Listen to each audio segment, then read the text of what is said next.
Pledge of Allegiance. And then a moment of silence. Pledge allegiance to the flag of the United States of America.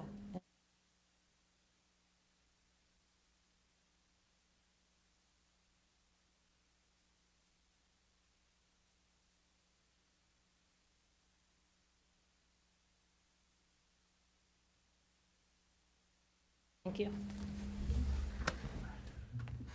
And our birthday girl, Jackie, would you like to call the roll? Happy birthday. Thank you, Mayor. Birthday. Thank you. Mayor Evans, Here. Vice Mayor Russell, Here. Mr. Haskins, Here. Mr. Mitchell, Here. Ms. Cooper, Here. Mr. Redmond, Here. Ms. Chamberlain. Here. Thank you. And we're going to start off this evening with an exciting proclamation. So if I could have Lorraine, Will, Judy, and Ed meet me at the podium.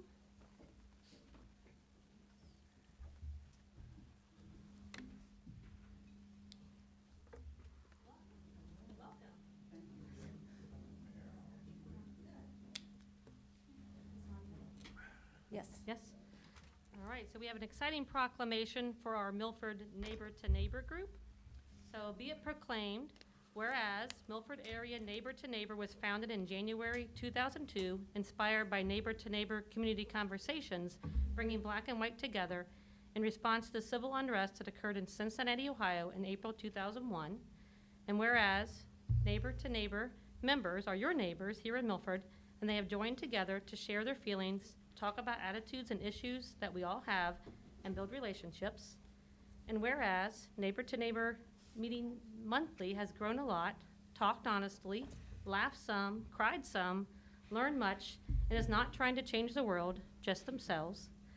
And whereas Neighbor to Neighbor's mission is to understand and respect life experiences and cultures different from their own, then help others understand by speaking against injustice and becoming an example of love and compassion for all.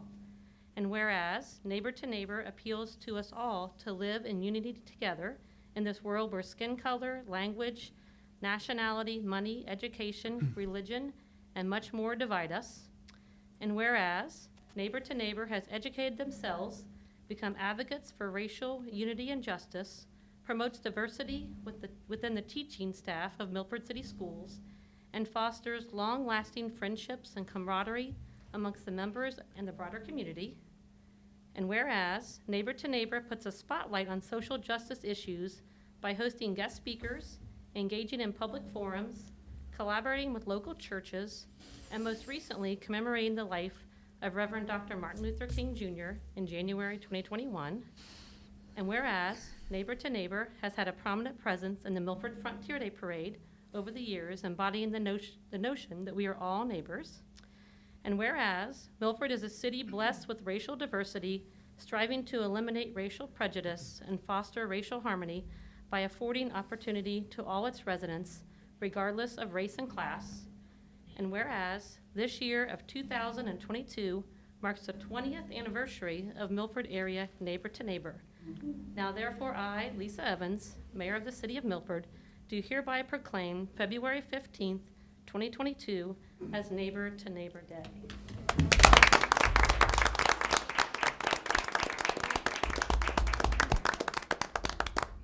We're so blessed to have them in our community.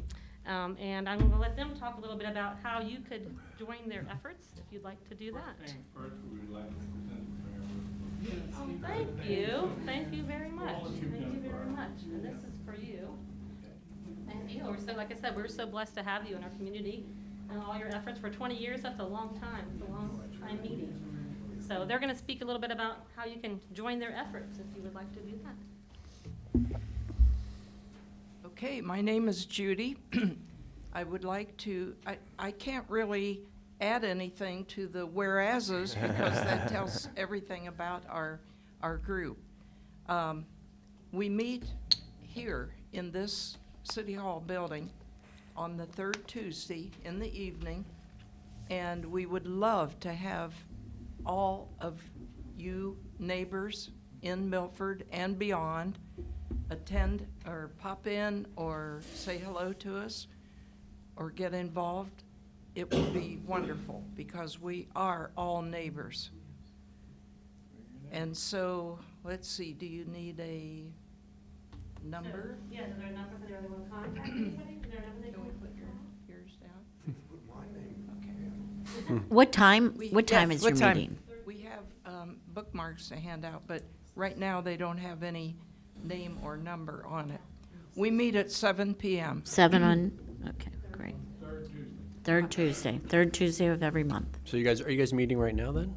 Yeah. Yes. So I saw there's people upstairs. Yeah, no, it looked like a nice attendance upstairs. And we eat once in a while, too. Oh, nice. We eat together a lot. So I'll give you Ed's phone number to call if you are interested in joining us, and it is 513-203-3817. Please join us. Thank you. Howdy, neighbor. Howdy, neighbor. Today your birthday. They get to go eat.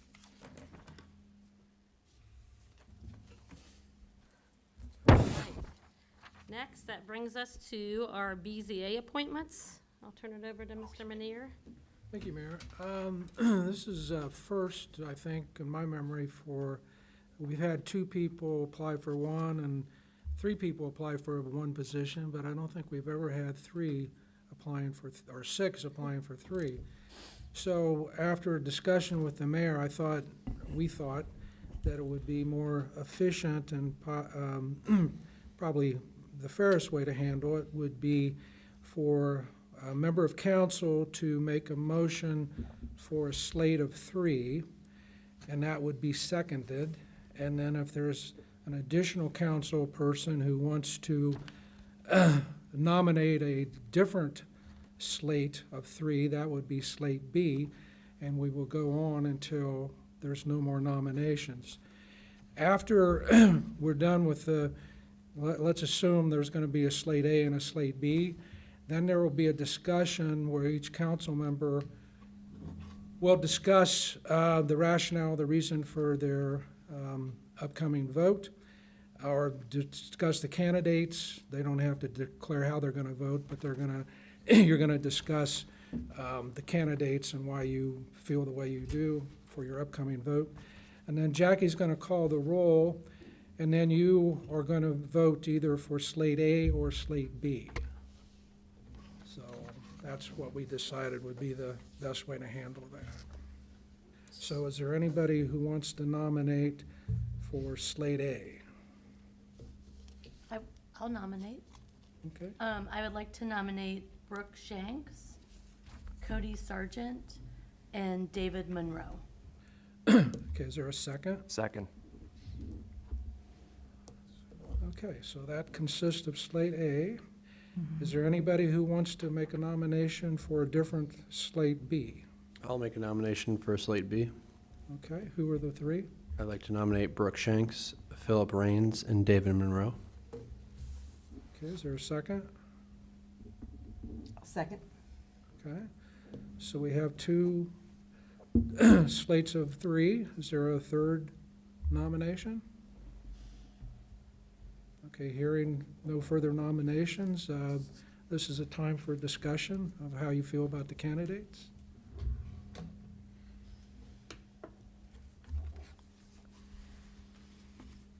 Well, I'll start with the 3 nominations I proposed. It's obviously apparent that the council has chosen Brooke and David Monroe and Brooke Shanks, and so the difference being Philip Raines. And the reason I nominated Philip specifically is because I really liked his eagerness to volunteer and get involved with the city. He had tried to apply last year to get on the planning commission, and so I really liked that he continued the effort to get involved with the city. In general, I think everyone was very qualified for the position. All had just kind of similar backgrounds and leadership experiences that would be great for the BZA. So in general, my differing vote for the third person was just because of their willingness to continually try to get involved. I was going to say, I am thrilled that we had 6 people show up and be interested in serving our community. I think that's really great. I chose my three, I think everybody that came was very qualified to serve on this board. And I selected my three just based off of their presentation and the information that they gave to us the night that they presented. I felt that same way. I mean, I was surprised there was 6 nominees. That was the toughest part of it, having 6 people to have to, choose between, because they were all, like Ben said, very qualified. I liked Cody. She's new to our city, and her eagerness right away to get involved really kind of stood out in my mind, and be a part of this city, because knowing that this is where she's going to stay and raise her boys. Other than that, I mean, everybody, they're very well qualified, each and every one of them. Anybody else?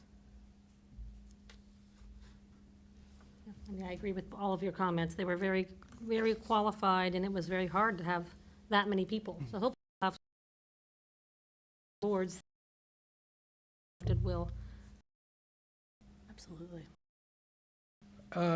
As legal advisor to the BZA, it's one of the most important commissions or committees we have. It's what keeps Milford the way it is, the downtown Milford, and what we refer to as old and new Milford, past 5 Points.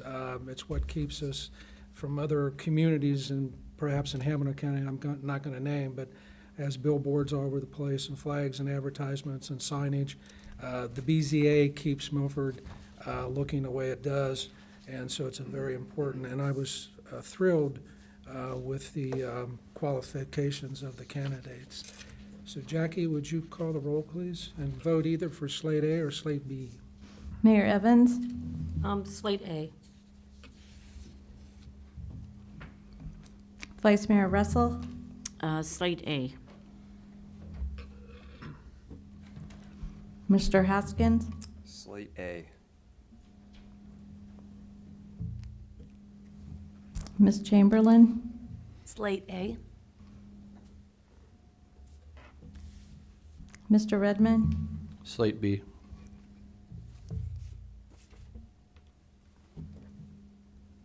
Ms. Cooper, Slate B. Mr. Mitchell. A.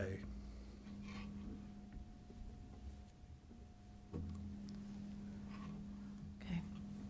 So it's a 5-2? We have 5-2. Okay. And the persons, on slate A will have to be sworn in before the next meeting sometime, Jackie? Okay, Is there a BZ? I don't think there's a BZA meeting coming up, is there? March. March? I'm So not maybe sure. at the first March council meeting, they could be sworn in? I can go ahead and contact. Yes, thank you. I think is Brooke, that's Brooke, right? I thought that was you out there. Congratulations. Congratulations. Congratulations. Yes. Thank you very much again for wanting to serve your community. Yes. All right, so that brings us to our big presentation of the evening, the State of the City, presented by our city manager, Michael Doss. Thank you, Mayor. Is this, everybody hear me? Is this good?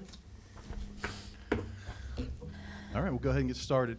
Before I present my State of the City for 2021-2022, I want to reflect a little bit. Coming up on my 6th year as your city manager, I want to say it's an absolute privilege and pleasure to serve this city council, former city councils, former mayors, and more importantly, the citizens of Milford. We've come a long way, and we are headed in the right direction. I do want to commend my staff. Some of my staff is here tonight.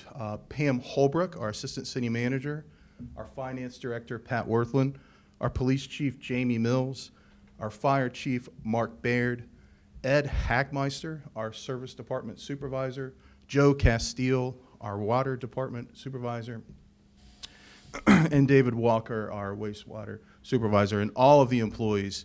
For without our staff, none of this would be possible in what we are presenting tonight. So we'll go ahead and get started. I want to give you a brief finance report. Again, this is unaudited right now, but the numbers that are coming in as we close out 2021 and we enter 2022. For 2021, our annual revenue was $16,046,129. Our annual expenditures were $14,787,368, which is a positive difference, revenues of expenditures for the entire budget of $1,258,761.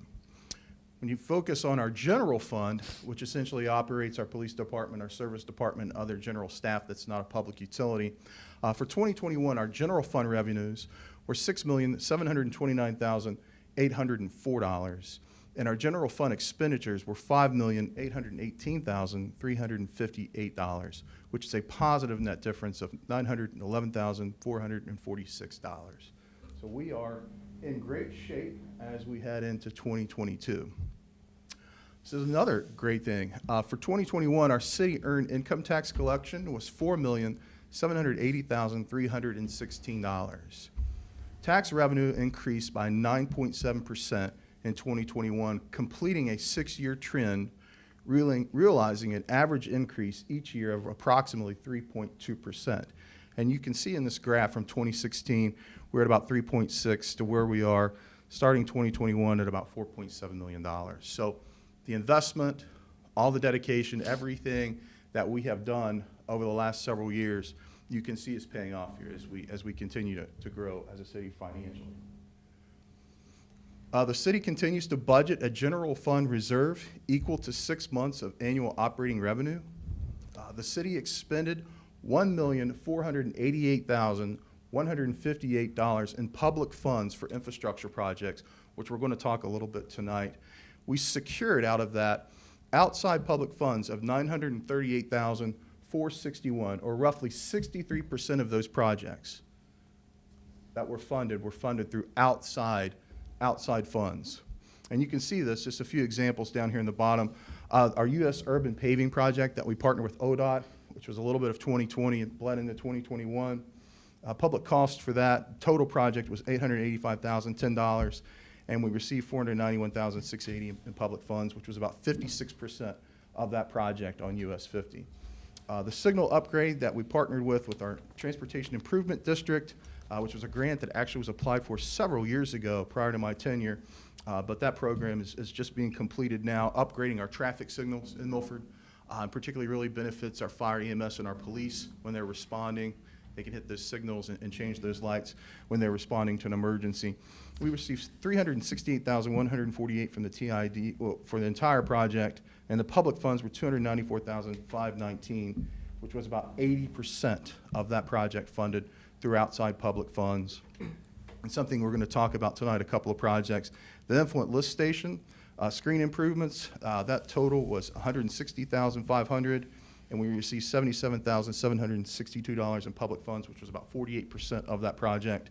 And then our Riverside walking path, which we received from ODNR, which was coupled with a previous community development block grant that we received for the Riverside Park shelter.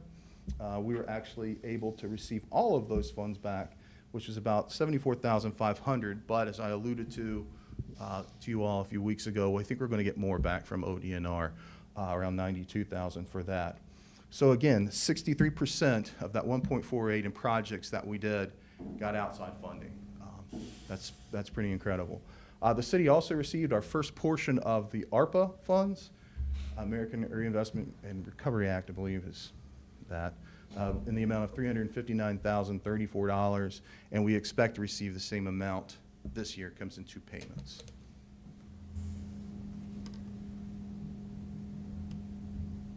Quality of life. Milford's projected unemployment rate is 3.9%, compared to about 5.2% in the Cincinnati metropolitan statistical area, which counts the city of Cincinnati, all of the surrounding communities in northern Kentucky, all the way just up to Dayton around the Middletown area is our MSA. Milford's median home value is 13% higher than the average home value in the Cincinnati metropolitan statistical area.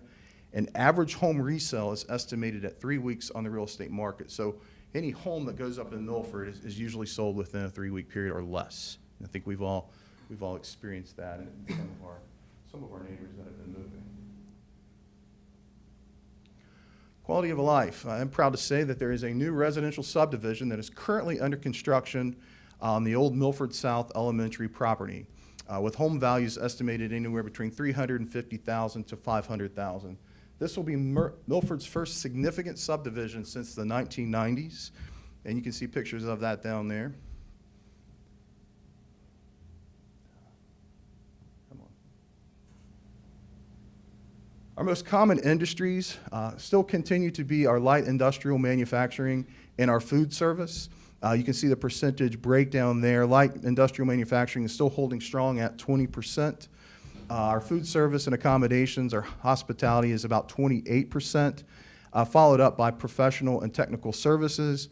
And then we have about 12% for retail, and then following behind at 7% administrative and support services, and then that 3% is wholesale trade.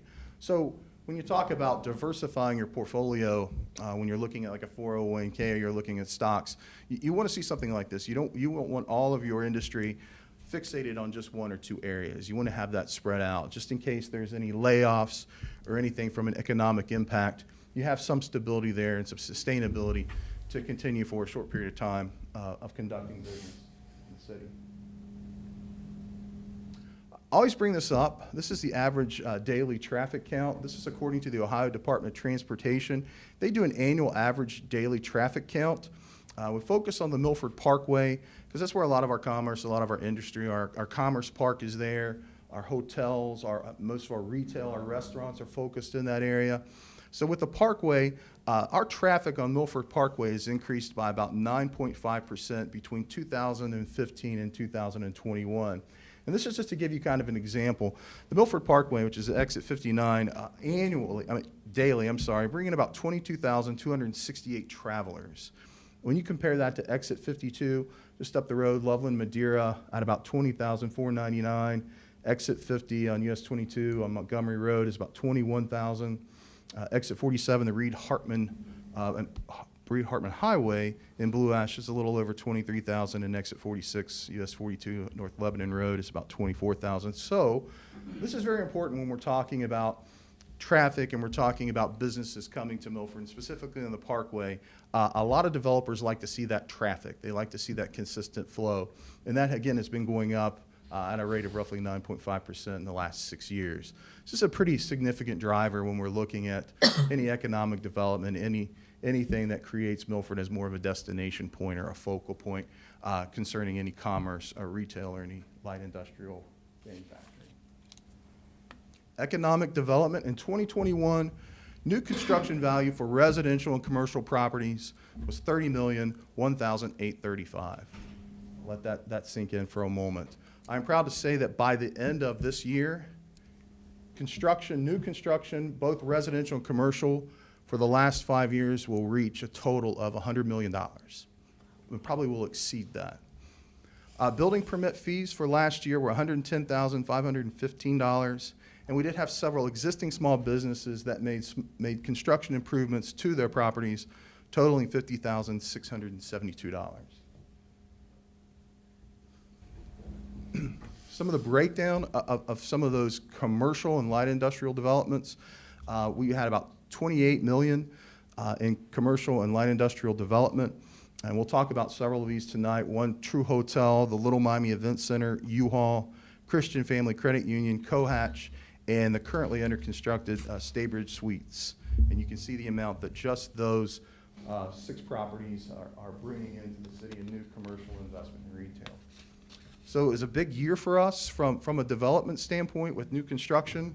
Several of us attended the True Hotel groundbreaking in the spring of last year. True Hotel is a version of Hilton. Has about 92 rooms. It's kind of the newer, hip, modern kind of hotel for millennials and folks like that. It's a great groundbreaking. The also important significance of this are twofold. One, this was a direct reflection of development based off of the FC Cincinnati facility and the academy sports that are going on there and the host and hope of having tournaments as FC continues to open back up from the pandemic. Their investment was made off of that. Also, much more important than that is the fact that this is joins one of several businesses that are women-owned in Milford. Also a minority business as well. So this is great. I believe 57% of all the businesses in Milford are either owned, managed, operated by women. So that is a point of emphasis when we talk to developers that we like to tell them. Christian Family Credit Union, they had a groundbreaking and ribbon cutting last year as well. Christian Family Credit Union is a new credit union. I think they have a total of 3 credit unions in the greater Cincinnati area. They have several up in Cleveland. I'm proud to say that this credit union that is on Chamber Drive is actually their main branch here for the Cincinnati area, so their main operations do come out of that facility, so we do appreciate their commitment to Milford. U-Haul Development, pretty significant, massive building out there on Chamber Drive. I think it has over 900 units there, a significant development. And when this development came to Milford, Ms. Holbrook and I, our plan was to make this look a little bit more office-y and not as boxy. So we added some fake windows and did some things with that just to kind of make it a little bit more corporate friendly. And if you've been out there, I think we did a pretty good job of accomplishing that as well, so we certainly appreciate their investment. Cohatch was a rehab on a building, an existing building in downtown Milford. Cohatch is shared office space. Cohatch is a prevalent company out of Columbus that has offices all around Columbus, including Dublin. They have one in Hyde Park, one in Mason, and we are their smallest market. And I'm proud to say that about 90% of their office space is filled. So again, the great thing about Cohatch is when they came in here, again, they rehabbed an existing building. So we're able to preserve and maintain the integrity and the character of downtown while getting a really nice, I think, first-class facility inside.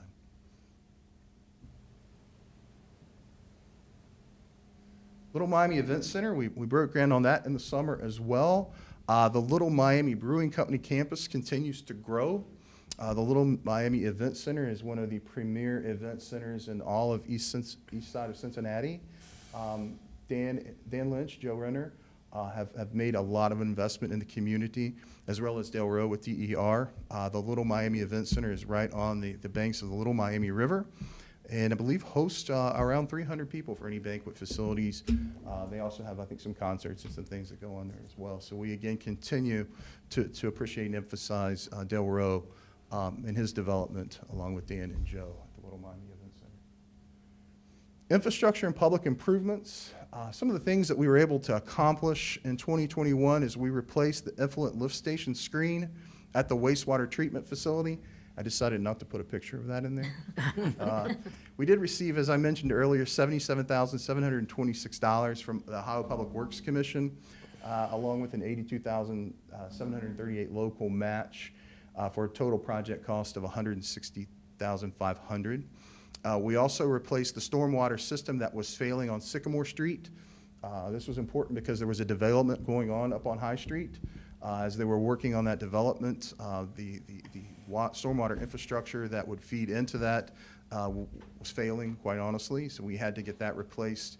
A little bit of an emergency purchase, but again, we were able to replace that stormwater on Sycamore Street between High Street and Main Street.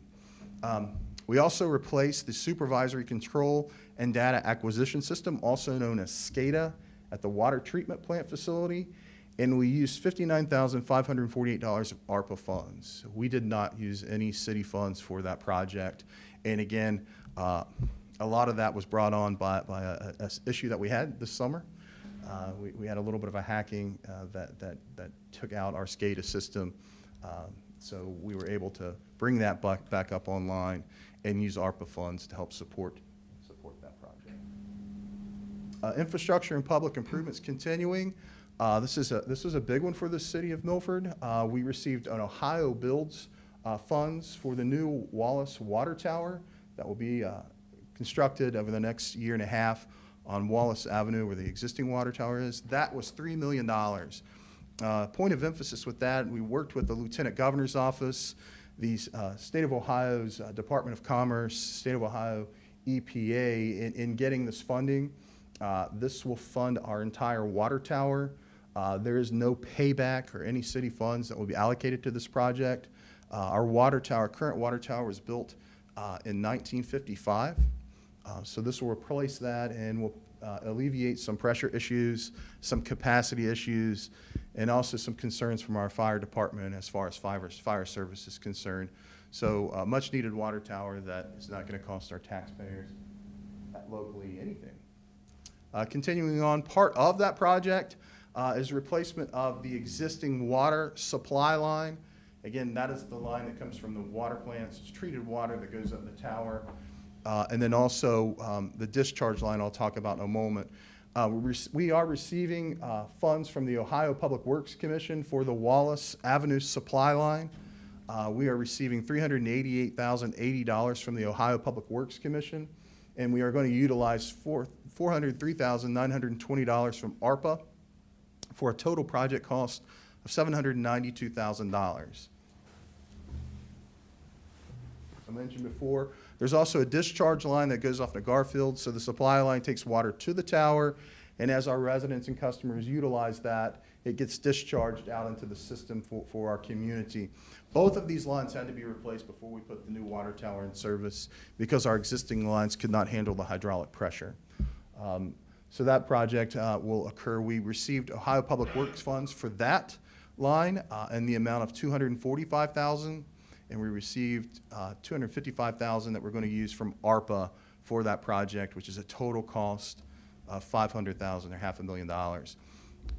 All in all, the two water line projects in the water tower are just a little over $4.2 million. And I'm pleased to tell council and our citizens and residents that that's not going to come from the city. We do not have to look at increasing rates. We do not have to look at any of that. These funds, which will last us long from generations that will be here, is now being funded through other public funds. Continuing with infrastructure improvements, a big point of emphasis and one of our goals for last year was to create a pavement management study.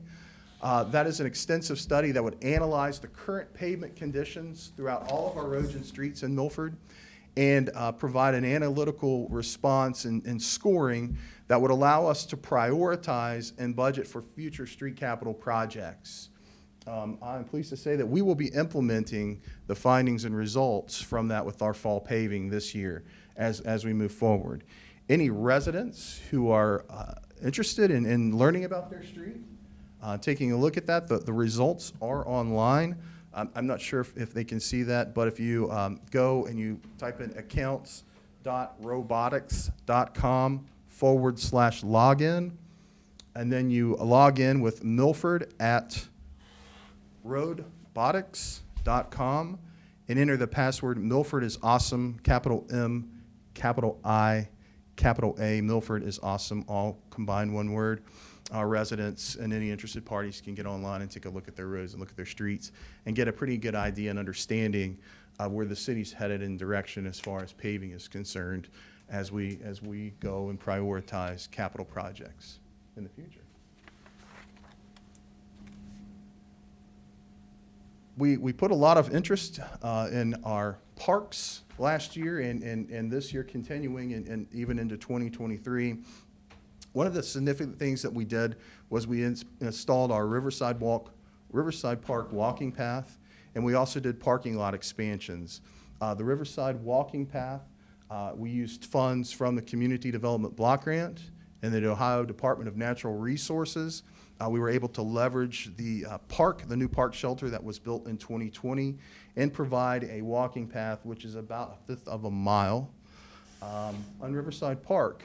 Future phases will take that walking path down where the current Jonas Memorial Park is and connect that up with Kitchell Park down behind Riverwalk Flats. So ultimately, we will have a true Riverwalk for our residents and visitors to enjoy. Parking lot expansions, we were able, in noticing the river traffic along the Little Miami River. Again, I noted in our presentation last year that the Ohio Department of Tourism realized about 150% increase in outdoor recreational activities, quite frankly, probably brought on by the pandemic. We do not see that letting up. A lot of people are getting outdoors, enjoying the outdoors. And we have two assets here in Milford. We have the Little Miami River, and of course we have our trailhead connecting several trails right at the top of the hill, just outside of Milford. We did parking lot expansions to accommodate the increase in volume of people interacting on our river and interacting on our trails. We did 2 parking lot expansions, adding additional 10 spaces at Jim Terrell Park and about 8 spaces down, as you see down here in the bottom, at Jonas Memorial Park. About a third of that was paid through Clermont County Parks and Recreations, which has a small grant that they provide communities in Clermont County. So we're able to leverage some of those funds to help with those parking lot expansions. And they're filled every weekend.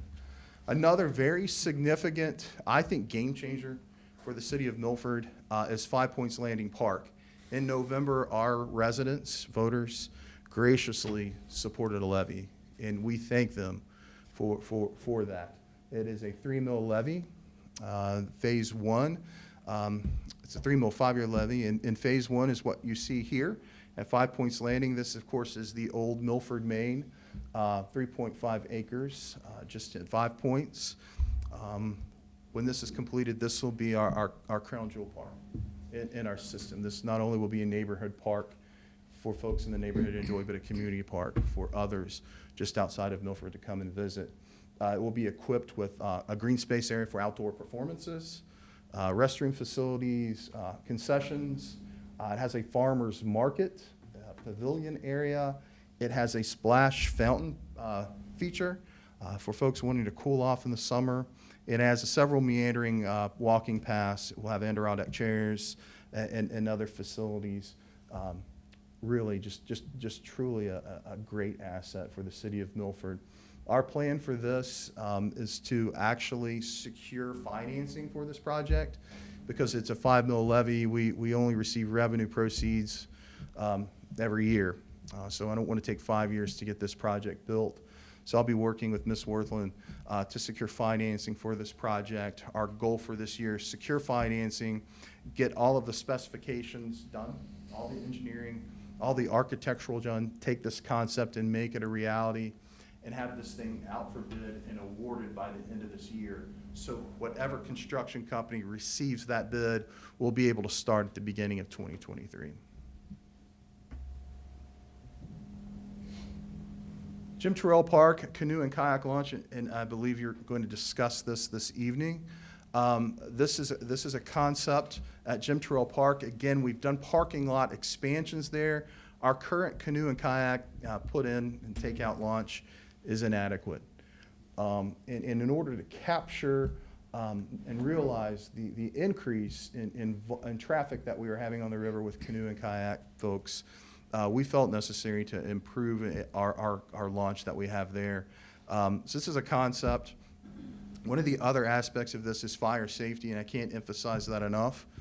We use typically Miami Township or Sims to provide water rescue for us. Our current launch at Jim Terrell Park is inadequate. So if there's ever any emergencies or issues on the Little Miami downstream towards Milford, they have to go up to Kelly Nature Preserve. And that's just not good. That's just not good. If there's an issue down the river, they cannot get their boats down there to put in. So life is very important. So that was one of the driving factors with this as well, was to have something that could accommodate rescue services on the river. And again, also provide a really nice, convenient, easy place for visitors and residents to utilize the Little Miami River with their canoe and kayaking ventures. This is a project that we put in for 2020 State of Ohio capital budget. We asked for and were recommended through Clermont County about $190,000. The total cost of this project is about $295,588. So that leaves us with about $105,588. If we do get that from the state capital budget, we do not have to pay that back. That's a direct appropriation. So I'll be working with our legislative officials in Columbus to hopefully push this project through and keep it at the top of the list if it gets approved in the state capital budget. The other 105,588, we're going to go after, and again, you're going to consider this tonight, community development block grant, similar to the community development block grant I spoke about earlier that we received for our Riverside Park shelter. We're going for about 55,000 of CDBG funds. Clermont County roughly allocates about $1 million, and they like to spread that money around to all projects within the county. So we're asking for 55,000 from CDBG, and we'll have a local match of 50,000. So about 145,000 of that, if we're fortunate, will be funded through outside funds. Again, very important of what we're talking about early on in the presentation. Our 2022 goals and objectives from the city manager's office and from my staff is to establish a LEED energy efficient certified program for new residential housing. This is something that I've talked about for a couple years. We quite frankly haven't got it off the ground. We were ready to do it in 2020. We were looking at the city of Cincinnati to help support that with us and help us get that off the ground, and then COVID hit. So this is something as we move into much more of an energy efficient world, this is a program that we would like to develop for any new residential housing. So if they put solar in their house, or they put geothermal or other things, different lighting systems, we'll set up a certain criteria. And with that criteria, they will be able to earn points and qualify those points to help alleviate some of the property tax that they have on their home with their investment. So that's definitely a program that I'm focused on completing this year. Securing funding for Tyler Avenue and Laurel Avenue stormwater projects. This continues to also be a priority with both Tyler and Laurel. We're going to look at applying for OPWC funds for those projects this year. With Laurel Avenue, we do have a temporary fix that we're working with Tim Castos at Kleinger's on that we think might help alleviate a little bit of the concerns on Laurel. But overall, we need to focus on a bigger project.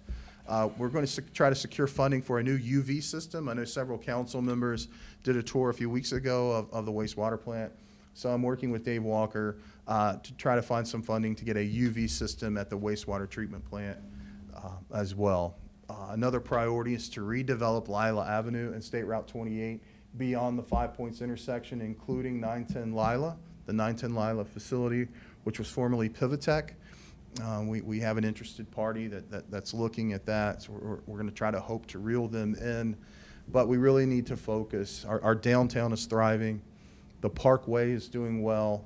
But Lila Avenue and 28 with the shopping centers and some of those things, that's really a significant goal. And that'll be a goal past 2022 that we're looking at. Again, it's to try to bring up those two areas that need attention and bring them in strongly to our business community. Continued development of downtown Milford and the Milford Parkway, including Chamber Drive and River's Edge. Hoping to have a few announcements over the next few months about some potential development specifically on River's Edge. Just stay tuned with that. I think that will help drive us again over that $100 million mark. If we achieve that, I feel very positive about that potential development. Continue to increase the fund balance for the Milford Community Improvements Corporation, or the CIC. We have started to utilize our CIC much more, and we need to strengthen our CIC by looking at ways that we can increase the fund balance there. The CIC is essentially the economic development driver arm of the city. They have a lot of things that they can do that the City of Milford City Council cannot do as far as property acquisitions. And so we're looking to increase that fund balance to give the Milford CIC the ability to look at acquiring properties, assisting with any business incentives that may come in if we're looking at a light industrial manufacturer, utilizing the CIC to help support that, either through financial or through tax incentives as well. So it's very important to work and focus on increasing that fund balance to give the Milford CIC the ability to play a significant role in moving and advancing Milford forward with development. And also, we want to establish a clear and specific marketing campaign to promote the City of Milford as a destination location.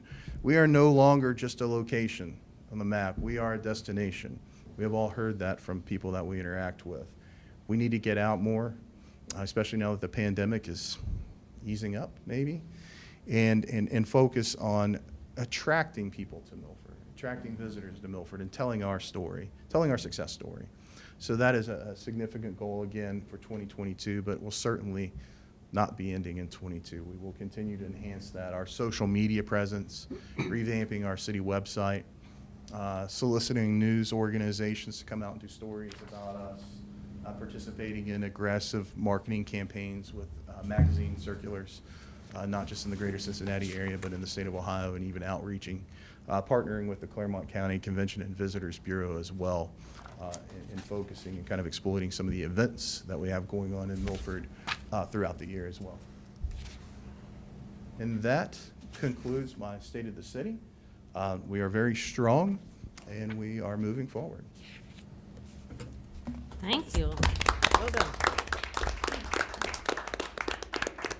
All I can say is like, wow. Like Yes. Milford is definitely the place to be.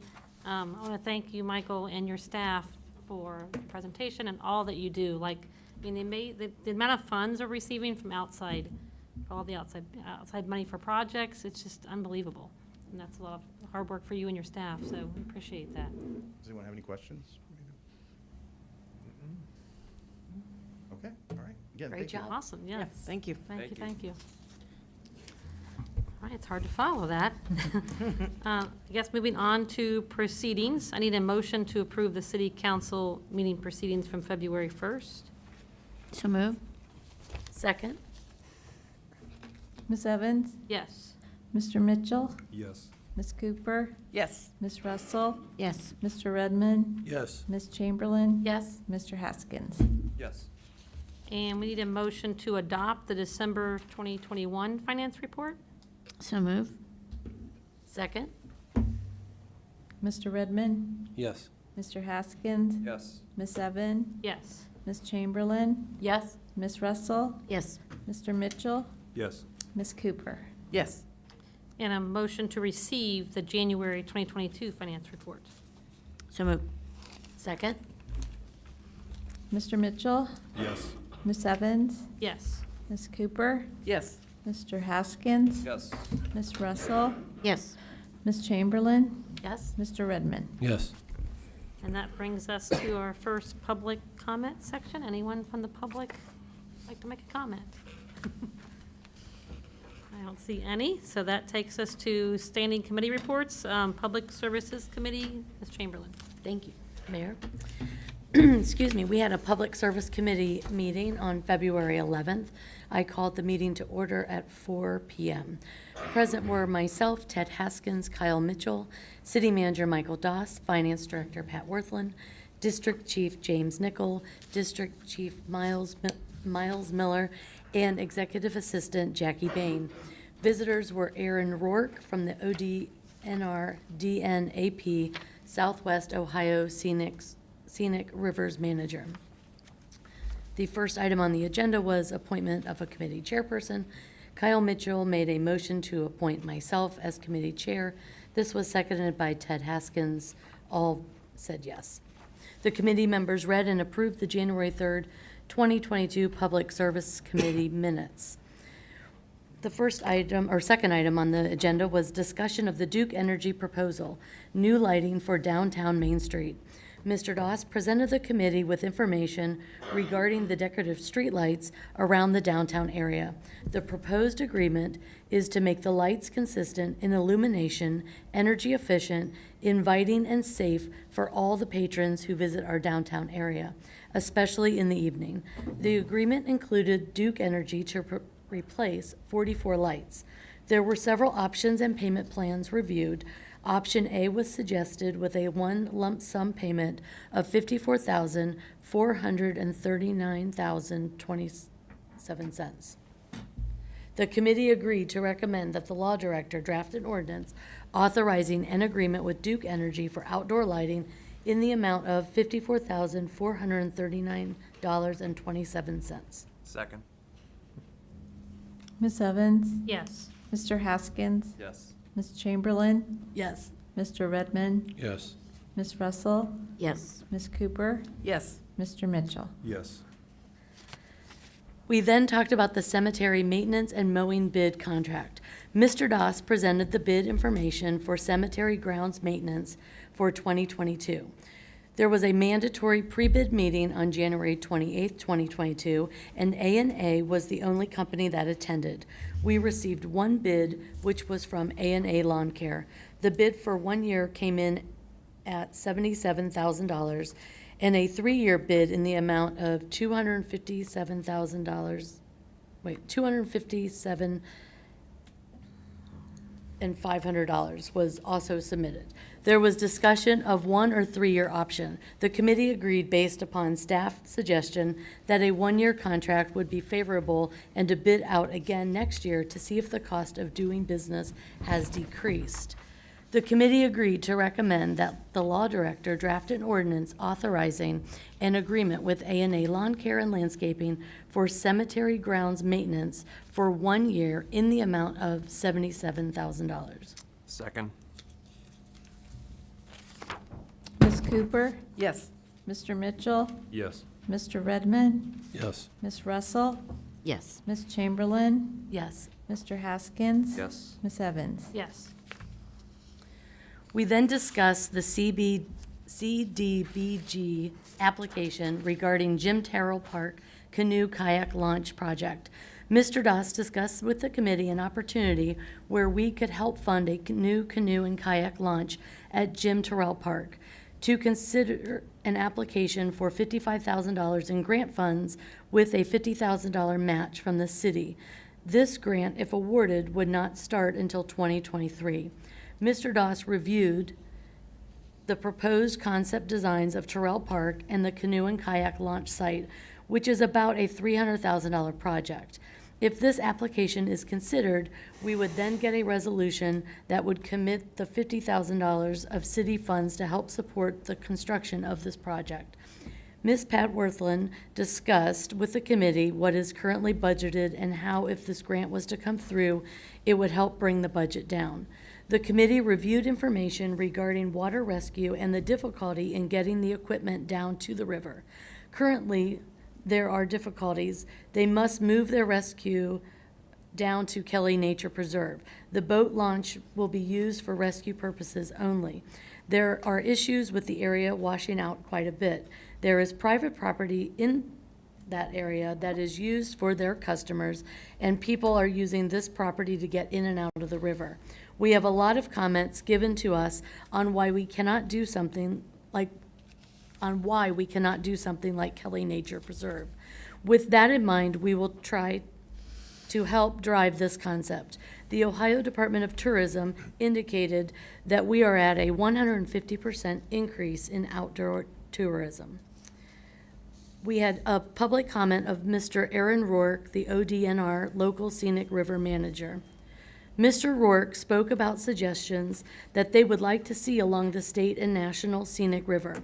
Mr. Rourke presented some slides to reference in Greene County of limestone slabs with a bed of gravel access to the river, which is consistent with scenic river values. Its cost was somewhere between $50,000 and $70,000 and was completed before Mr. Rourke started. Mr. Rourke spoke about the private property owner, Mr. Mark Bersani, who operates Loveland Canoe and Kayak, who also has the satellite location called River Dogs, where the current concrete slab is located. Mr. Rourke stated that Mr. Bersani is open to collaboration. Mr. Bersani is a member of Mr. Rourke's 10-member advisory council of local citizens who help him with local knowledge and connections. Mr. Rourke discussed Mr. Bersani's recommendations for boat access. He is open to the fire departments from Miami Township and the city of Milford to use his land. He suggested using Mark Bersani's property for our rescues and create a limestone and gravel ramp instead of a concrete ramp, which is not consistent to scenic river values. The committee asked Mr. Rourke if the ramp at Kelly is consistent to scenic river values.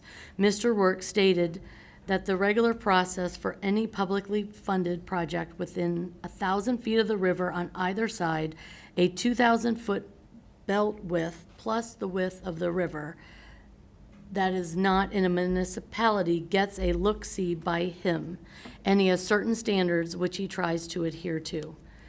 We never just say no to a project in the 1,000-foot corridor. They find some type of collaboration compromise agreement. His counterpart on a federal level, Hector Santiago, with the National Wild and Scenic Rivers Program, does have jurisdiction in the cities. He will ask Mr. Rourke how he would like the project to look, because he has to permit it. Since there will be work in the water, you will have to get a Corps of Engineers permit and an Ohio EPA permit. Those two entities weigh on Hector to give the high sign, and they wait for his connections to come through to include those in his permit. So when Mr. Rourke talked to Hector, he already forwarded the notice of this meeting and will follow up with him regarding the city of Milford wanting a more Kelly Nature Preserve-like access. Eventually, you will work through him, and he will keep in touch with Mr. Rourke. This will probably be the way that this gets through the regulatory process. The committee asked if he is looking for something using natural materials rather than concrete. He said yes. Milford Community Fire Department District Chief Nichols spoke that it is very nice that Mr. Persani allows them to use the private access to the river. However, it is very difficult to finagle the truck down this narrow ramp to the boats, to lower the boats that are on trailers that cannot get down all the way. The problem is that the trucks get stuck because the ramp is not wide enough. Something has to be done to where it is a wide ramp accessible for water rescue trucks to serve immediate rescue with no time delay. Time is of the essence. This discussion has been ongoing for years. The ramp that the city is suggesting would make it appropriate for all. Mr. Doss stated that one of the challenges that we have is that if we put public funds to widen, it is on private property and our residents cannot use it. Plus, we are adding to an existing concrete slab and making it larger. The current location for the project is on city property and we have control over it. We can address the safety concerns with this project. We recognize the increase in usage and providing a safe, accessible point for all and to accommodate safety services in the city of Milford is the purpose in trying to achieve this grant. It is contingent upon receiving an ordinance from City Council. The committee agreed to recommend that the law director draft a resolution making an application for community block grant in the amount of $55,000 with the city providing $50,000 financial match. Second. Ms. Russell? Were we going to discuss, I thought this is one of the things we were going to talk about. No? We can. I'd like to discuss as well. I have some, Yeah. A little bit of, you can go first since you. no, go ahead. I just had some clarity. I just wanted to get from the committee some clarity on what we just listened to. The current picture that was shown at the State of the Union just now, I'm sure, is the picture you guys were using in your committee meeting, correct? And is it to be understood that Mr. Rourke was not in favor of that way it looked currently because he does not want it to be concrete? Correct.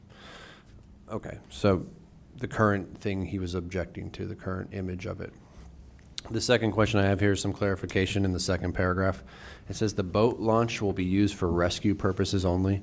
So in the current picture that you showed us and stuff, the act of backing a boat down there will be for rescue purposes only. But it appears in that image there's a public way to slide kayaks down. Yeah, there's like a middle piece that they can take their Okay, but kayaks no down. one can just back a boat down, you're saying? No, I don't think there are actually boats that can be put on the Little Miami I didn't- because of the depth. Yeah, of course. You can't get like a bass boat or anything. No, yeah. Just clarifying that it was that one statement there and that it didn't apply also to the kayak thing too that was seen in the picture. Mhm. Correct. Thanks for pointing that out. That's all I had questions about. Yeah, I think that was it. I was a little confused about the picture and the kayak and appearing that it was going to be used otherwise. And we can, the thing that came out of the committee, and committee members kind of correct me if I'm wrong here, was maybe there can be some median there where maybe we can use some kind of natural stone steps, maybe eliminate that middle kind of divider piece that goes down there and soften up the concrete a little bit, maybe with some stamping But it's very essential, and it's continuing to emphasize, to have the concrete pad for the launch. And I'm not sure where ODNR will lie on that. They have no jurisdiction, but again, you know, the Fed has jurisdiction over that. So, I mean, that may be the point of contention. Everything else can be softened up and worked through. But, you know, I think this is something that we need in the city. And when it comes down to a concrete pad, I mean, that's a safety, it's a safety thing, and I think that takes priority. So. Yeah. You're talking an extra 15, 20 minutes for them to put in at Kelly Nature Preserve and get a boat to Milford, at least, so that's, Oh, I agree with that. We are having, just to get into it a little bit, internal meetings. There's concern of individuals that are jumping off of the bridge. And we had an incident just a few weeks ago that we've been discussing internally. We're not there yet, but just bouncing out ideas of putting a camera down there for that. So not just boaters that are using the river and maybe getting into a troubled situation, but just individuals that are jumping off that bridge. And I mean, if anything happens, you know, as of right now, we have to go up to Miami Township Right. to get in if we need to get down, especially if the water's swift. So that's a concern. I'm good. so where are we? Do we have a second, I guess, for the resolution? We had a second, Yeah, second. and I asked Ms. Russell. Okay. Yes, I'm sorry. Yes. That's okay. Mr. Mitchell, Yes. Ms. Cooper, Yes. Mr. Redmond, Yes. Ms. Chamberlain, Yes. Mr. Haskins. Yes. Ms. Evans. Yes. We then talked about a proposed ordinance regarding amending appropriation ordinance 2021-113. Finance Director Pat Worthland presented information regarding amending appropriation ordinance 2021-113. The committee reviewed a list of proposed amendments to the city's 2022 appropriations. The total increase amount to approximately $725,000. Most of the amendments represent reappropriations carryovers from the 2021 for unfinished projects. This means that the effect on the budget is minimal for those items. These changes put the city's total budget at $23 million, the largest budget yet. The city is leveraging grants and growing its tax base. The committee agreed to recommend that the law director draft an ordinance amending appropriations ordinance 2021-113 by increasing the individual items as listed on the attached chart, totaling $724,847. Second. Ms. Chamberlain, Yes. Mr. Haskins, Yes. Mr. Redmond, Yes. Mr. Mitchell, Yes. Ms. Evans, Yes. Ms. Cooper, Yes. Ms. Russell. Yes. A proposed resolution regarding advancement of taxes from the Clermont County Auditor, Finance Director Pat Worthland, brought to the committee's attention that the city annually request that the county advance real estate tax receipts and the other county sources as the funds become available. This allows the city to receive these taxes more in line with an as-earned, as earned. Without such a request, the city would receive taxes twice a year, July and November. The committee agreed to recommend that the law director draft a resolution requesting the county auditor to make advance payments of taxes during the year 2022 pursuant to Ohio Revised Code, Section 321.34. Second. Ms. Cooper, Yes. Mr. Redmond, Yes. Mr. Mitchell, Yes. Ms. Russell, Yes. Ms. Chamberlain, Yes. Ms. Evans, Yes. Mr. Haskins. There being no further business, the meeting adjourned at 5:05 with a motion from myself, seconded by Mr. Haskins. And we all said yes. Thank you very much. That was a lot of information. That was a lot of numbers. Yes. Yes, it was. That brings us to the police. Chief Mills.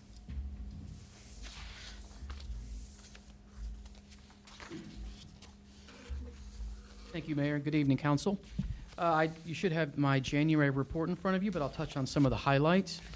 All sworn officers were assigned 10 officer safety videos throughout the month to complete through Police One Academy. All members also reviewed our bias-based policing general order and passed a proficiency test. That's an annual training that we do. And Sergeant West began the first of 3 phases of his supervisor training education program in January. Some notable occurrences. At the Milford Parlor, we had an interesting call that's located at 119 Main Street where someone called asking questions about their business security procedures, their safe practices, that kinds of stuff, and they purported to be from the Milford Police Department. Obviously, this was a fraud, so we did everything we could to mitigate that, but we want to remind the public, we won't call you and ask you those kinds of things over the phone. We really don't need to know that unless there's been some incident there, but that won't be a telephone call.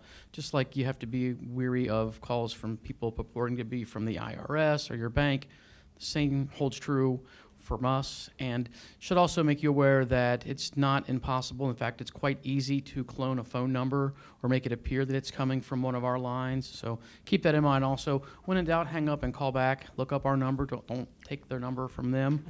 And we've had that happen more than once. So we want to make sure the community's aware of that. Officers performed CPR on an overdose run at Edgecombe Apartments. Twice during the month, we called out the crisis intervention team to assist us in dealing with people that were suffering emotional problems. We responded to a third-party report of a woman being unlawfully restrained in her Edgecombe apartment. After getting no answer at the door, officers forced entry just to witness an unknown male jump out a window. Unfortunately, the female there would not cooperate with us, so there wasn't a whole lot more we could do on that case. Some administrative items. We've had an intern from the University of Cincinnati. He's been working really good for us. He's been here since January. He'll be here through the end of March. We did have a use of force last month where someone resisted a lawful arrest, someone who had felony warrants in the parking lot of Walmart. The officers had to tase him to get him under control, but he pled guilty at his initial appearance, received 105 days in jail. And as always, any use of force is investigated through up the chain of command. In this case here, we found no violation of department policy or training. I think I may have mentioned in our last meeting that we are up for our quad annual, I guess would be the word. Every 4 years, we are assessed by the Commission on Accreditation for Law Enforcement Agencies. That is beginning now with off-site work, and then in March, we will have a virtual assessment in place of the standard actual on-site. And lastly, some community relations items. You may have noticed on Facebook that the Miami Woods Homeowners Association provided lunch for us one day during the month. No Shave November/December raised $338 for the American Cancer Fund, and planning for National Night Out is underway. We will be going back to Scene 75 this year. We had it at Walmart 2 years in a row, but we're excited to, as I mentioned before, get back to some actual in-person community outreach. Also wanted to mention Chief Barrett is tied up, and actually District Chief Nickel had to leave on a run, but they do not have a report for you this evening. All right, thank you. Thank you. Chief. All right, so that takes us to council comments. Any comments from council? I was going to bring up, I wanted to ask the city manager, any updates? I know Duke, you had mentioned in a previous meeting, Duke was going to hold a public forum about all the work that's going to take place on Main Street. Have they decided, there was some issue, it didn't happen, are they going to do that still? My understanding is they're, this month, going out to the businesses and the residents in the One-on-one. immediate area and meeting with them one-on-one. They felt that that was the better approach. I agree. That way they can answer any individual questions that they have. I'll follow up to see, I guess. I just been getting inquiries Okay. about it, and so I'm just following up with you to see if there's going to be a grand statement, and hopefully the communication of it seems very vital, obviously, for people to get on board, not only for the business owners, but all the disruption it's going to have for traffic. Just mid-February, which happens to be now. Cool. So, yeah, I'll follow up with them, see where they're at with that. I don't know if weather threw them off or whatever, but it was my understanding that, yeah, they were going to go and meet individually with those that are directly impacted by that and try to answer any questions they have. So. Thank you.